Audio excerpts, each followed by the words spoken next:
PseudoPod, episode 983 for July 4th, 2025. Grave Worms by Molly Tanzer.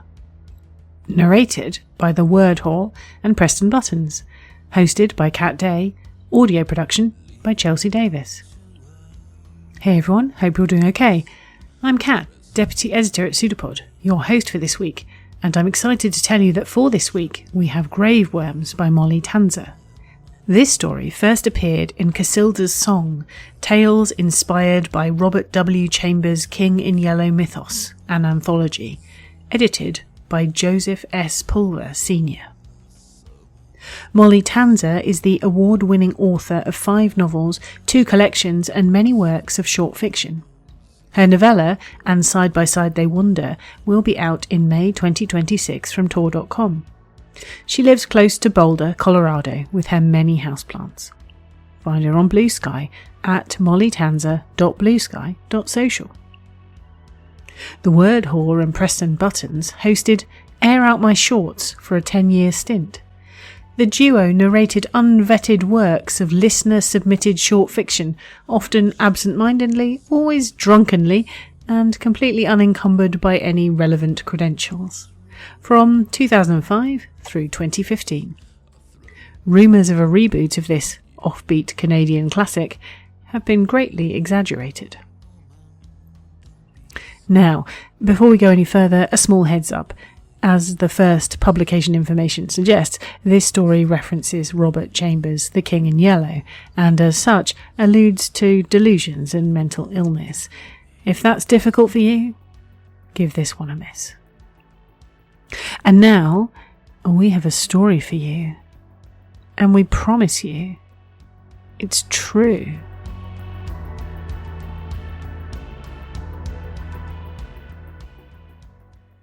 Grave Worms by Molly Tanzer. Narrated by Preston Buttons and The Word Whore.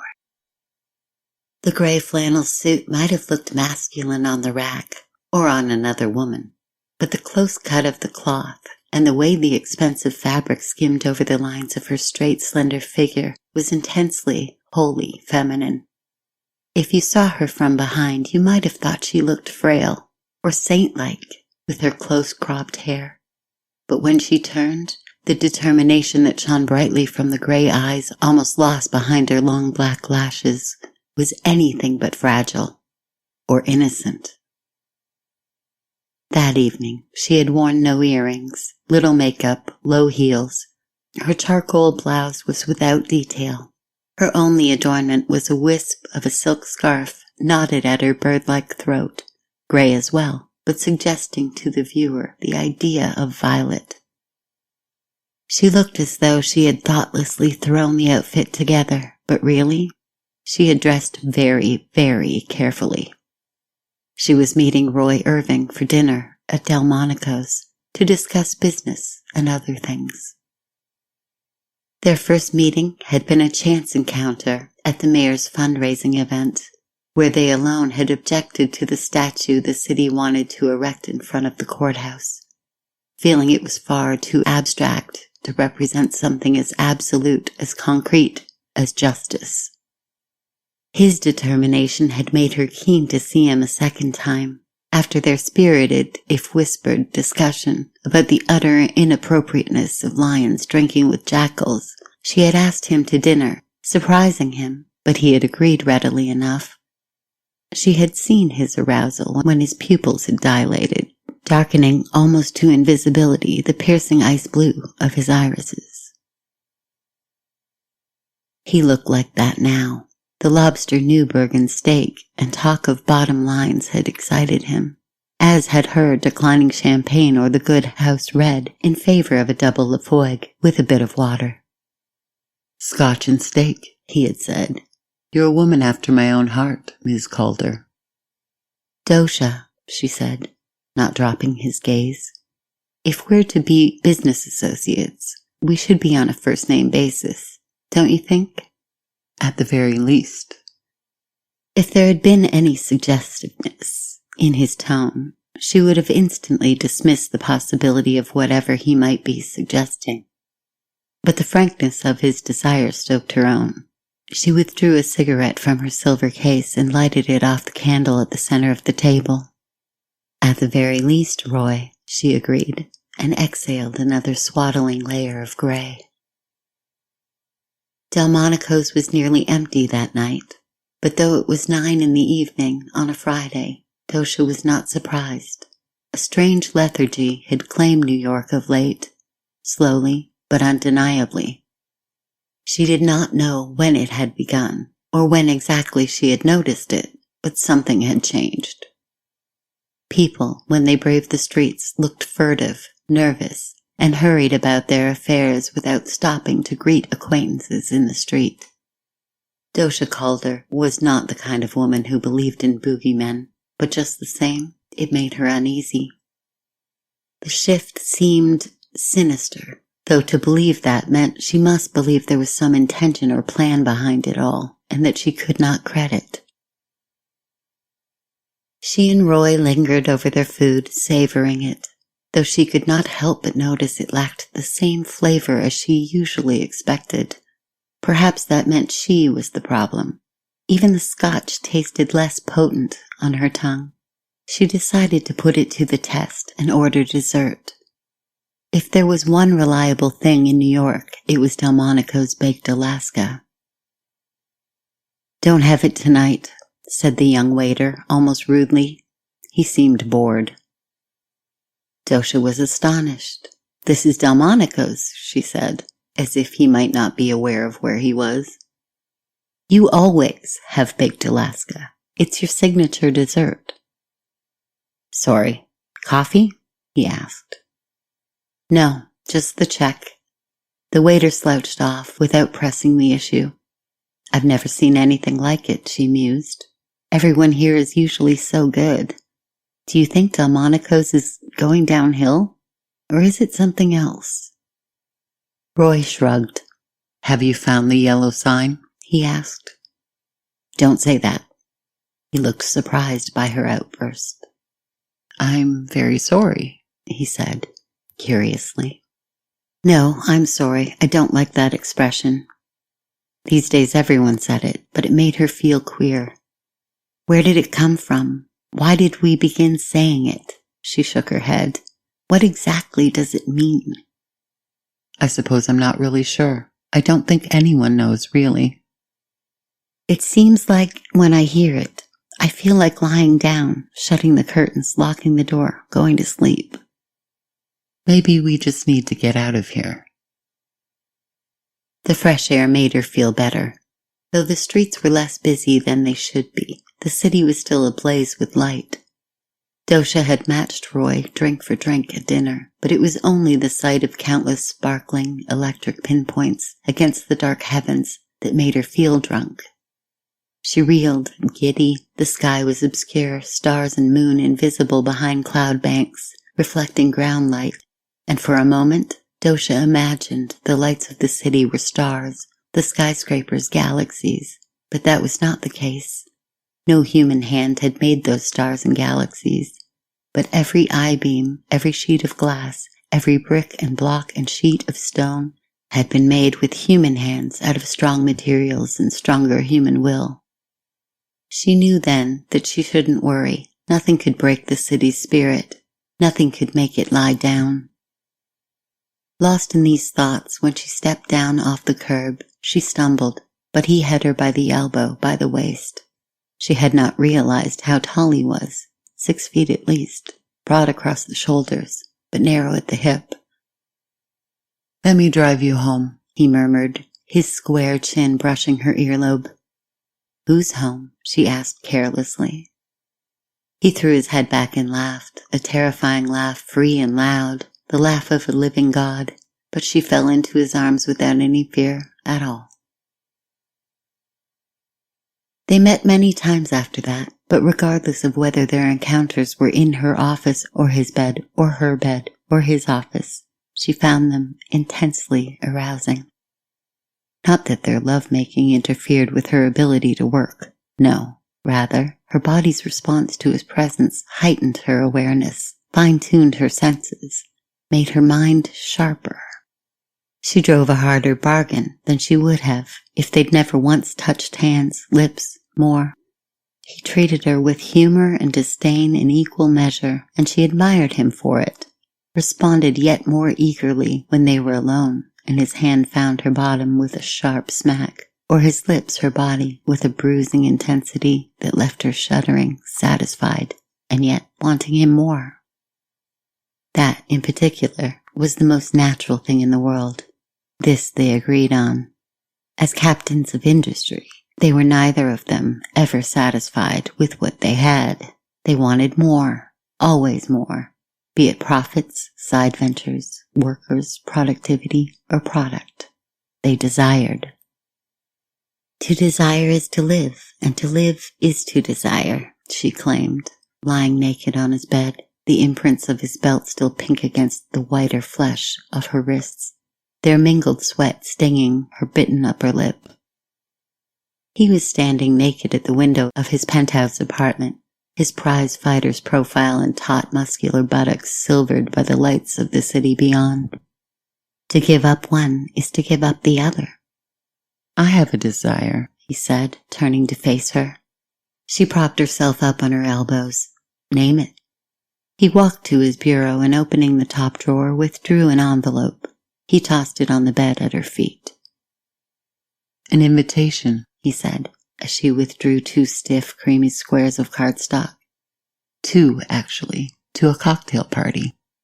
Delightful. It's being hosted by Fulvius Elbreth. The theater critic? She asked, resisting the impulse to cast the invitations away like poisonous snakes. The same. But Roy, don't you know what he is? What he stands for? She shivered. What he stands against? Oh, I know. But Irving Properties, Inc. donated to the Tribune and, well, no good deed goes unpunished. They're thanking all the donors with a party. Suddenly cold, Dosha got up to retrieve her Japanese silk robe from where it lay on the floor of his penthouse, crumpled like a flower after a rainstorm. Oh, Roy, she said, shrugging into it. I don't know. The man is... I know, which is why I'm begging you not to make me go alone. Don't go at all. You know I can't do that. Why not? She stood with her legs straight and apart, as if braced to withstand some impact, chin defiantly thrust forward. What is stopping you? It's all part of being businessmen. Forgive me, business people. He bowed. Ordinarily she would have smiled, but the specter of Fulvius Elbreth had made her somber. Sometimes we have to do things we don't want to do. But to be seen with Fulvius Elbreth, to lend him and his ideas credit with your presence. Don't you remember him from the city council meeting? He was the most vocal advocate of that statue of justice. The one you and I agreed was a mockery of the very idea. I remember, but... Roy, the man once said, under the guise of reviewing Hamlet, that America would be better off as an imperial dynasty. Why? Because a king relies on his subjects and thus feels beholden to them, will work to help them better themselves, but elected officials only rely on business people, who in turn rely on no one and thus feel beholden to help no one but their bottom line. She shook her head, sending her tumbled locks tumbling in all directions. A man who thinks a king's whimsical largesse, the returning of amorphous favors, is better for the world than someone like me? Someone who pays my workers a fair wage for the work they do? A wage meaning money. The best, the most objective indicator of approval anyone can give another human? What sort of man cares for patronage over fairness? I cannot, no, I will not make small talk with someone who believes such dangerous nonsense. Not even for me? She hesitated. She was not used to hesitating. To hesitate was to feel uncertainty, and she had always known what to do and what was right, on both an instinctive level and a conscious one. It was right to be honest, to be forthright, to give her approval of only what should be approved. That Roy Irving, whom she had assumed shared her highest values, would ask her so casually to disavow them and treat that disavowal as nothing but a part of the cost of doing business. It troubled her, made her wonder if she had erred in agreeing to partner with this man in any of the many ways that they had. And yet, she felt her own will soften as he looked at her, his expression one of playful amusement. He was just a lover engaged in lover's banter. "All right," she sighed. "Think about it this way," he said, slipping his hand under the collar of her robe to grasp the flesh beneath. "It's an opportunity to show Fulvius Elbreth that we're better than kings." The city seemed yet darker the night of the party. The lights she could see from her office seemed fewer, dimmer. She gazed down at the city below and shuddered, feeling a sense of unnameable dread. What, she wondered, did it mean? What might it foretell? She shook her head. She might as well ask herself, "Have you found the yellow sign?" The answer would be the same. Knowing she would not have time to go home, Dosha had ordered her secretary to bring her dress to her office. With everything pressed and laid out, Dosha mixed herself a Manhattan and began to change. Usually, Dosha's office was where she felt most comfortable, but that night, as she got herself ready, she turned on all the lights, feeling as if the darkness was leaking in around the window panes, reaching into her very heart. She found she'd wished she'd told Louise to fetch her anything other than a little black dress. Dosha rarely wore color, even for the gayest occasions, but that night, her selection seemed dreary. She had just fastened the clasp of her necklace when Roy knocked. Startled, she cried out, turning too quickly and knocking over the Manhattan. The crystal shattered into jagged stars as the burgundy fluid soaked into the rug. She swore, reaching out for something to mop it all up. "You all right?" Roy asked, finding her on her hands and knees. "I spilled my drink when you knocked. I guess I'm a little on edge." "Funny, you never seemed like the type to be frightened of a party," he teased, helping her to her feet and then into her heavy black peacoat. 2 princess seams running down the back, cinching the waist ever so slightly, were the garment's only concession to femininity. How can a woman so comfortable in a boardroom be uncomfortable in a living room? We'll laugh about it later, you know. "Of course. It's just, haven't you noticed? The city, I mean." It was the first time she had spoken to him about it. He looked at her strangely, and though the room was warm, she felt a chill. He obviously had not noticed anything amiss. Was it the city, or was it her? "It must just be the shorter days," she said, as lightly as she could. He relaxed. "I know what you mean," he said. "I always feel a bit down in the autumn. But a few bad drinks and some small talk with the moochers and the looters ought to cheer us up, don't you think? Come, let us go be despised by those who do less in a month than we do in a day. And then later," he whispered something in her ear that certainly gave her something to look forward to. She needed it. The party was not fun. It was full of the sort of self-proclaimed intellectuals she instinctively despised. Women in heavy eyeliner with artistic pretensions and too many necklaces. Men with moist, flabby lips and badly cut double-breasted suits. They spoke of politics and art as if they knew anything about either. For as long as possible, Dosha floated amongst these people, saying as little as possible and trying to listen less. Really, she was most concerned with avoiding Fulvius Elbreth. She knew him from his picture in the Trib, though in real life his chin was weaker. Unlike her, he was clearly in his element, enjoying everyone's company, listening to what they had said and responding with his own delightfully pithy bon mot, as light and frothy as egg white on a Ramos gin fizz, and just as insubstantial. She was refreshing her drink at the bar when she overheard the critic remark that abstraction was the only acceptable form of artistic expression in the modern age. In spite of herself, she ambled over, curious to hear what he had to say on the matter. Representational art is pure arrogance, he said to a group of vapid-looking men and women. The art of representing a thing is to claim one knows a thing, and nothing is knowable. Only in abstraction can we truly show reality. Only when we admit our own lack of rationality can we approach a subject with any real intelligence.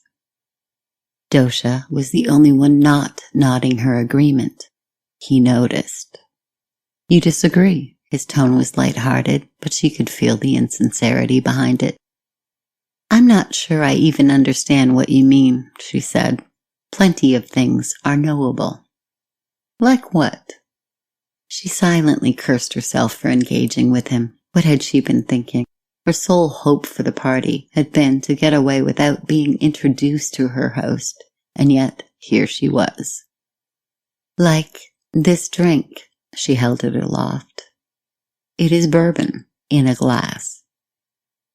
But forgive me, neither you, well beautiful, nor that bourbon, well tasty, are art. He smiled. She did not return the expression. Now, if I were watching a play and you appeared, bourbon in hand, and had this conversation with my character, why, how realistic it would be. Two individuals having a conversation at a party, how natural, how representational. But what would it mean? It would mean we were having a conversation. Ah, but why? To what end? If we were having this conversation but upon the stage, the audience would wonder what my motivation is for saying what I'm saying, for beginning the conversation at all, really. They'd consider how what I wore, what I drank, and most especially what I said illuminated my character. And they would analyze how your reaction revealed your own. But, of course, all real people contain multitudes. No author can truly represent a person. That is why I say it is arrogant to pretend it is possible. But in abstraction, that is a different matter. Through abstraction, we are able to nestle closer to the truth, for abstraction deals with ideas rather than realities. That's ridiculous, declared Dosha, ignoring the snickers and titters of the group. I'm sorry, but I can't share in your nihilism. Elbreth snapped his fingers. We've met before, he said. I remember you from that meeting with the mayor. You hated the new statue of justice, claimed it was a travesty to erect anything other than a blind woman with scales and a sword. Justice is blindfolded, for she is objective. Justice carries a sword, double-edged, to represent reason and justice. Her scales show us that cases will be weighed. To replace those symbols with something else, something lesser, impugns everyone employed by the city and does nothing to reassure suppliants who go there seeking fair treatment. That thing you endorsed doesn't say anything to anyone about what really goes on inside a courtroom. I didn't realize there was really a goddess incarnate living at 60 Center Street. Elbreth chuckled. Or is it possible your darling Lady Justice is also an abstraction? Dosha stalked off, as embarrassed as she was furious. She was not accustomed to being verbally outfenced, especially by those who spoke glibly of their dislike of reason and their abandonment of rationality. He had known what she meant, but twisted her words to mean something else, the hallmark of the second-rater. A thing was what it was, and to claim otherwise was to deny reason and logic, or, in other words, the faculties that distinguished humans from animals. What gave mankind purpose, and for that matter, culture. These thoughts comforted her, but she still needed some air, to get away from these people. Not seeing Roy anywhere in the crowd, she headed for the balcony. Another woman was out there, smoking a cigarette. Dosha nodded politely, but otherwise ignored her as she stared down at the city below. Was it just her imagination, or was it even dimmer than before she had entered Fulvius Elbreth's apartment? The stars were still masked by flat cloud banks, invisible, obscure, far away. It occurred to her that she could not recall the last time she had seen them. She sighed, leaning against the balcony. If only she'd been thinking faster. She would have suggested Elbreth come out with her, put his weight against the balustrade, testing its truth. It would hold whether he believed it would or not. And even if he personally felt an abstraction of a banister was more valuable, especially on the stage, Juliet would likely feel more secure with a railing designed by man and forged of iron between her and Romeo. Don't let them bother you. I beg your pardon? Dosha turned to face the small woman beside her. The first thing she noticed were the woman's eyes, huge and dark and expressive. As to what they expressed, it was intense determination, a single-mindedness of purpose Dosha immediately admired. Her confident posture, sensible, side-parted bob, and tailored suit gave Dosha confidence that she was standing with someone who would not tolerate any nonsense. I said, don't let them bother you. They're beneath your notice. She had a clipped, aristocratic accent when she spoke. Dosha couldn't identify it, but she thought it might be European. Their goals are not yours. I suppose not. You are a businesswoman, a creator. Creators think. Her darkly lipsticked mouth contorted around the butt of a half-smoked cigarette. She blew out smoke and smiled. They are independent. They follow their own reason to the end. Critics. They are not creators. They are destroyers. No, they're less than destroyers, for a destroyer must possess the will to destroy, which means possessing purpose. They, those in there, I mean, are mere grave worms. They feast on that which is already dead. Dosha was a little uncomfortable with this bold speech. While she admired the woman's convictions, both the content and the way she delivered them, her familiarity was a little disturbing. She spoke as if she and Dosha had been friends for a long time, whereas to the best of Dosha's knowledge, she'd never seen this woman before in her life. "Have we met?" asked Dosha. "I'm sorry if I don't recall, but—" I know who you are, what you do. I know why you needed air after being in there with those people. Would you like a cigarette? "I would love a cigarette," said Dosha, and accepted one from the woman's pack. They were of a type she had never seen before. She didn't recognize the package, but upon inhaling the smoke, Dosha declared it was the most delicious cigarette she'd ever tasted. Yes, was the woman's only response, and finishing her own, she flicked the butt off the balcony. As it fluttered away in the breeze, the strangely yellow ember was the brightest light for miles. "It seems darker, don't you think? The city, I mean," said Dosha. For some reason she felt this woman, strange though she was, would understand. Darker? Yes, it is. The woman turned to Dosha, who felt as if she might drown in those starless pools. Do you know why? No. Dosha felt a queer prickling at the back of her neck. Do you? Me? The woman laughed. What's the fashionable expression? Have you found the yellow sign?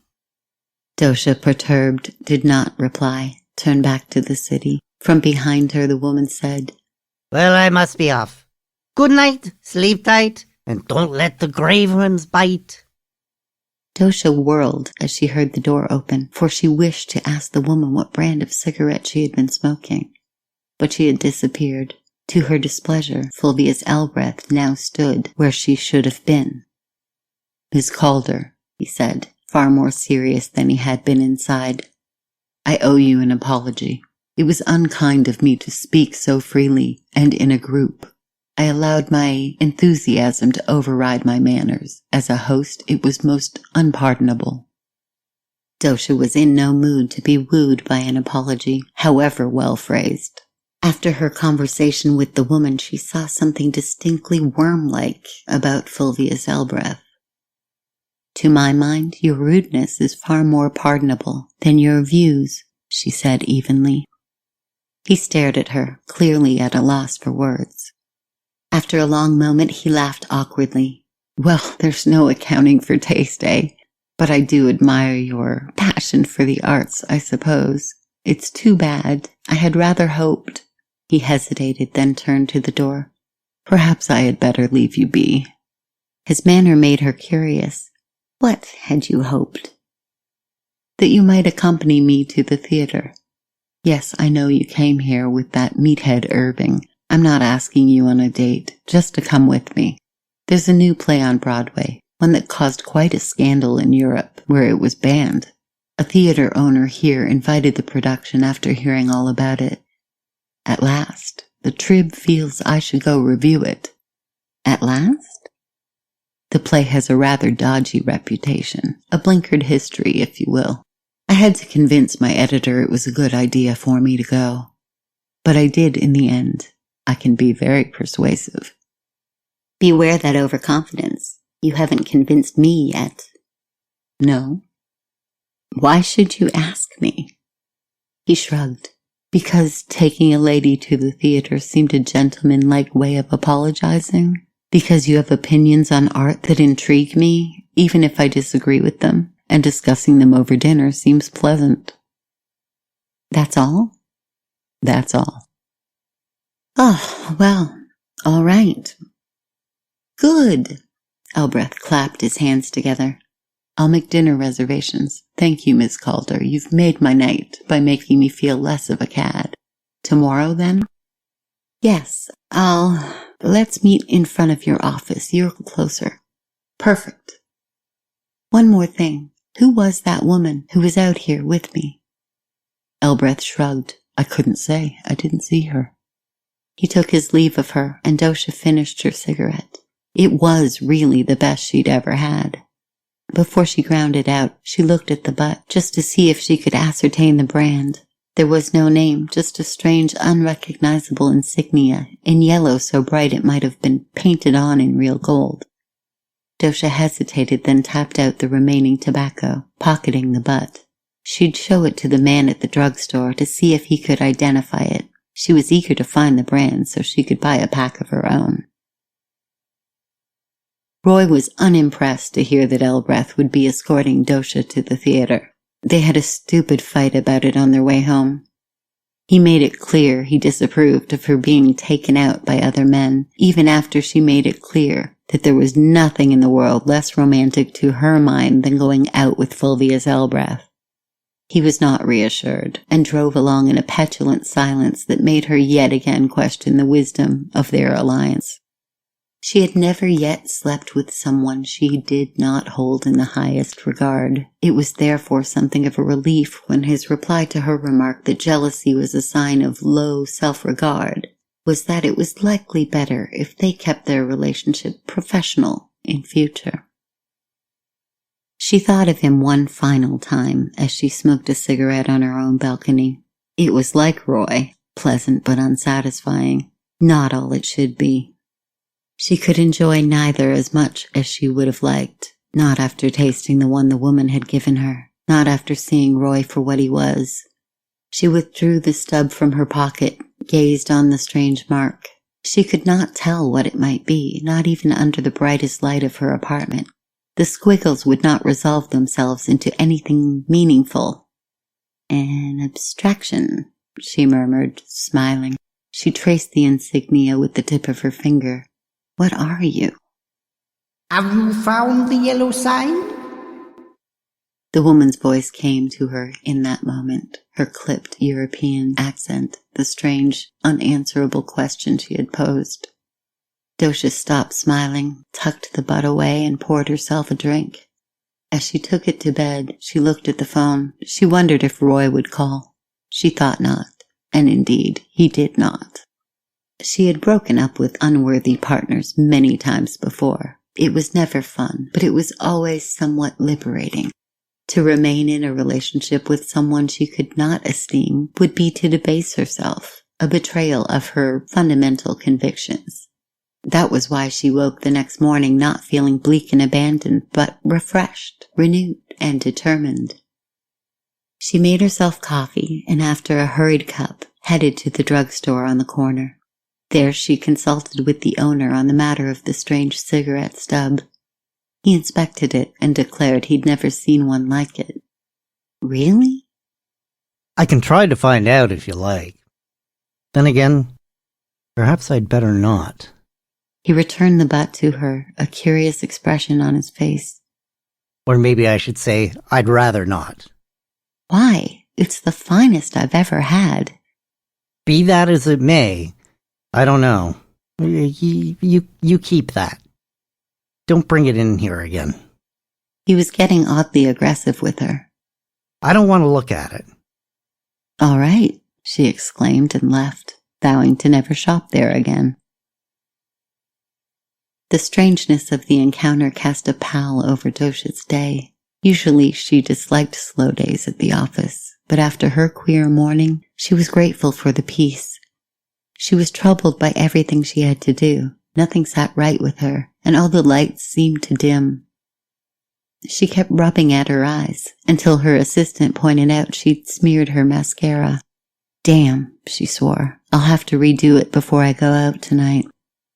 Seeing Mr. Irving? Louise was an excellent secretary, so Dosha didn't scold her for her nosiness. No, with Fulvius Elbreth, the theater critic. He's taking me to some play that was banned in Europe. Probably has anti-socialist sentiments or something that would offend the delicate sensibilities of those snooty soap dodgers. Well, I hope you have a good time. I believe I shall, said Dosha. Even the lights of the Great White Way seemed dull and flickering beneath the clouded, starless sky when Dosha arrived at the theater, her arm threaded through Fulvius Elbreth's. She noticed, but was having too good a time to care. Elbreth treated her with respect and gentlemanly charm. To her delight, he had called ahead to ensure a booth would be waiting for him at his favorite Jewish deli. It's not fancy, but I just love a pastrami on rye after a show, and their cheese danishes are, well, they're just like Mama Elbreth never made, he said. I hope that's all right. How's their corned beef? She playfully replied. To die for. Sounds great. You're full of surprises, Ms. Calder.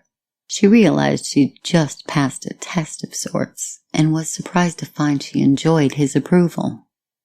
So are you, she replied. Or perhaps I shouldn't assume. Perhaps their corned beef is only an abstraction of a sandwich. He laughed. See, you're making me question my convictions. For, while very real, their corned beef sandwich is indeed a work of serious art. They continued to chat as they picked their way to their seats. The theater was already packed, and as Dosha sat, she noticed they were all squinting at their playbills or blinking in the light. So she wasn't the only one. Roy was just thick.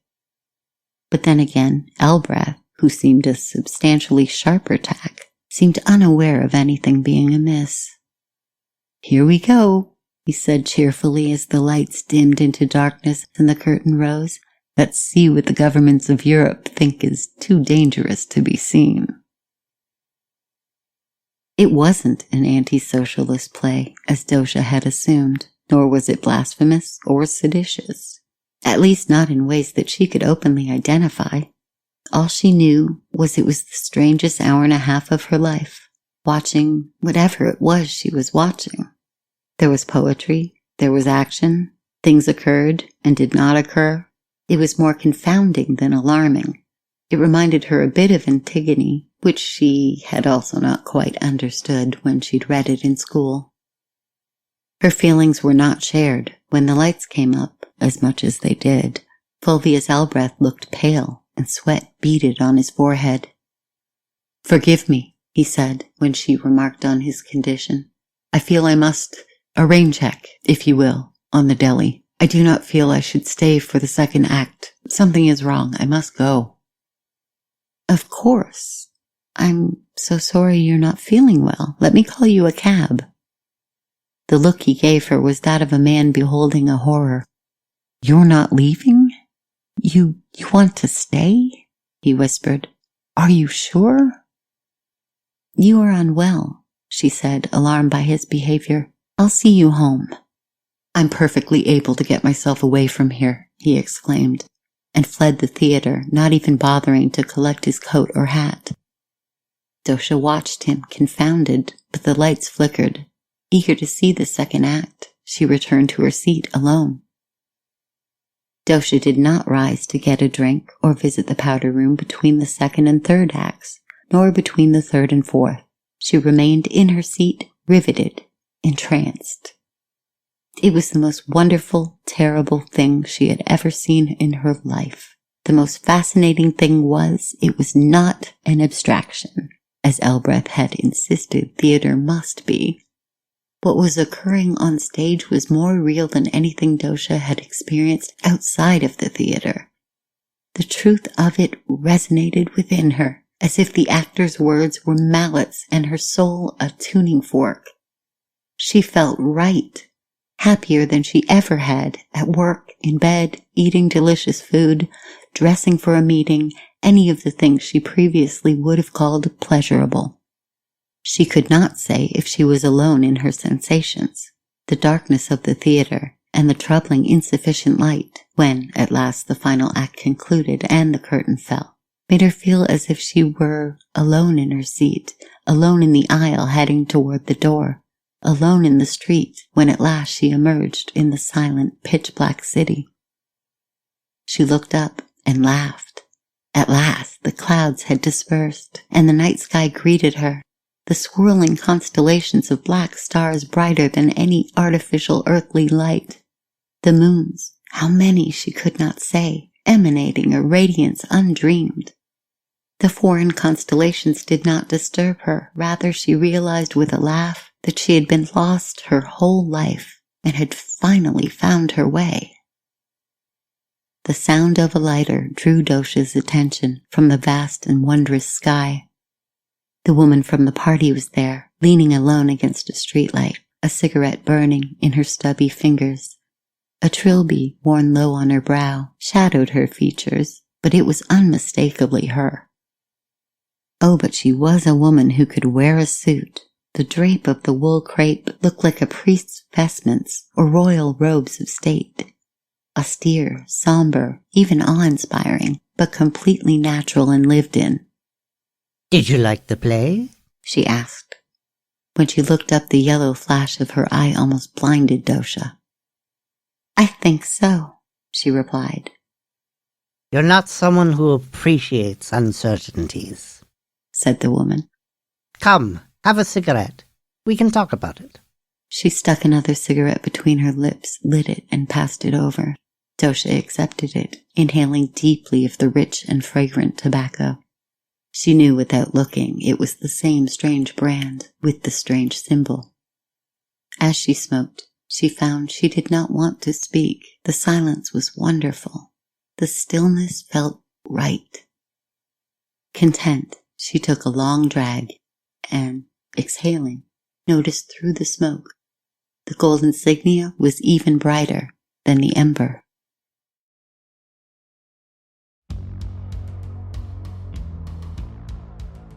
Well done. You've survived another story. What did you think of Grave Worms by Molly Tanzer? If you're a Patreon subscriber, we encourage you to pop over to our Discord channel and tell us. Now, in case you're not familiar with Chambers' 1895 collection of short stories The King in Yellow, which H.P. Lovecraft cited as an influence, today's story very obviously references a number of elements. So as I was sitting down to write my hosting commentary, I thought, I know, I'll listen to the Horror Babble narration of The King in Yellow. As listeners will remember, Ian Gordon of Horror Babble guest hosted for us recently, and links for all that in the show notes. And that meant I was definitely, absolutely doing lots of very serious research while, procrastinating on the actual writing for a bit. The Horror Babble rendition is fantastic, by the way, and you should listen, when you're all caught up with PseudoPod, of course. I was reminded just how many elements from these 130-year-old stories seem relevant today. The ever-present undercurrent of conflict. Talk of the Imperial Dynasty of America. Government lethal chambers, which give people the right to end an existence which may have become intolerable, since it is believed that the community will be benefited by the removal of such people from their midst. Oof. And then there's the repairer of reputations, which is a job that appears to actually exist now in this world of PR management. And the deranged man who imagines himself to be a king. There's even a character called Vance. Woe to you who are crowned with the crown of the king in yellow. Indeed. But back to today's story. Grave Worms, a title which comes from Chambers' piece The Yellow Sign. Chambers' original stories are, not unusually for the time, very much focused on the male characters. Molly Tanzer, writing in the modern day, places a woman front and centre. Dosha Calder is a businesswoman, strong-willed, determined, a woman who knows who she is and what she stands for. She does not allow herself to be controlled by the men in the story, refuses to accept a submissive role, will not tolerate being told whom she can spend the evening with. How will the King in Yellow play, and the Yellow Sign, affect someone like her? Will she be sent mad by them, as so many men have before her? Art critic Fulvius Elbreth, and isn't that a brilliant name, who believes that nothing is knowable, and only when we admit our own lack of rationality can we approach a subject with any real intelligence, is rendered almost senseless by that play. He feels a deep sense of wrongness, so much so that he flees the theatre at the interval. Dosha, however, who seems to see what's really there, who is certain that the city is getting darker and who believes that things are knowable, well, she finds the play strange and confounding, but is nonetheless keen to see more, and goes on to find herself riveted, entranced. It's not an abstraction, she thinks. What's occurring on stage is real. It resonates within her. She sees the truth, or believes she has. Who is the sane one here? The man who believes in abstractions and who is deeply disturbed by what he sees? Or the woman who does not and is not? Who walks outside and sees the swirling constellations of black stars and decides the stillness she feels is right. If the King in Yellow represents forbidden knowledge and lost innocence, what does it mean that Dosha Calder is unaffected by that? Perhaps, being never interested in innocence in the first place, she's simply not distressed at losing it. She doesn't fight self-actualization. She isn't horrified. No, she embraces it and finds joy and stillness as a result. Has it cracked her mind? Or is she truly content? We don't know, because we only see events from her point of view, and, dear listener, your narrator is never, ever reliable. But hey, it's a good question, isn't it? I like to think that Dosha Calder stared into the shadow, acknowledged it, and chose to make her peace with it. Or perhaps the performance of the King in Yellow is truly a summoning ritual for an eldritch abomination, and unlike all the men, Dosha simply isn't scared of that thing. Either way, I really like her. Marvellous work from Molly Tanzer. Now, onto the subject of subscribing and support. PseudoPod is funded by you, our listeners, and we're formally a non-profit. One-time donations are gratefully received and much appreciated, but what really makes a difference is subscribing.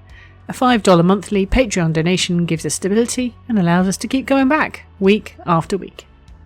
If you can, please go to pseudopod.org and sign up by clicking on Feed the Pod. If you have any questions about how to support EA and ways to give, please reach out to us at donations@escapeartists.net. If you can't afford to support us financially, then please consider leaving reviews of our episodes or just generally talking about them on whichever form of social media you find yourself squirming through. this week. We have a Blue Sky account. Find us at PseudoPod.org. If you like merch, you can also support us by buying goodies from the Escape Artists Void merch store. The link is in various places, including our latest social media posts. PseudoPod is part of the Escape Artists Foundation, a 501c3 non-profit, and this episode is distributed under the Creative Commons Attribution Non-Commercial No Derivatives 4.0 International License. Download and listen to the episode on any device you like, but don't change it or sell it. Theme music is by permission of Anders Manga.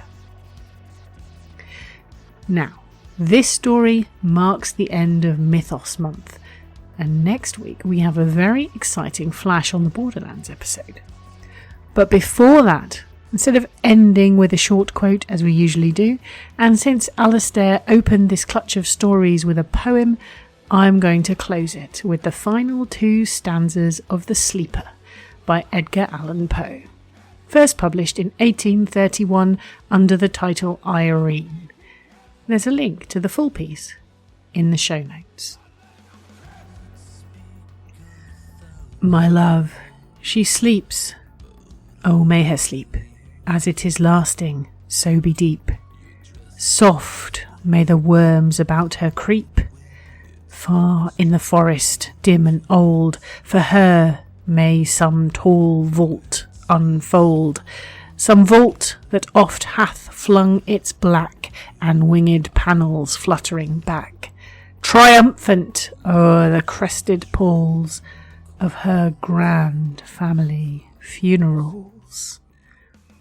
Some sepulchre remote, alone, against whose portals she hath thrown in childhood many an idle stone, some tomb from out whose sounding door she ne'er shall force an echo more, thrilling to think, poor child of sin, it was the dead who groaned within.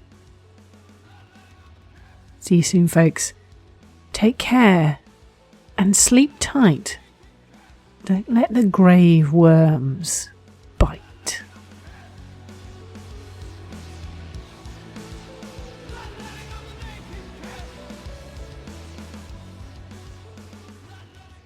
An arm appeared from nowhere on the shape, seemingly projected like the PseudoPod of a protozoan. It's a pseudopod. It's a big foot. It's all about podcasts these days.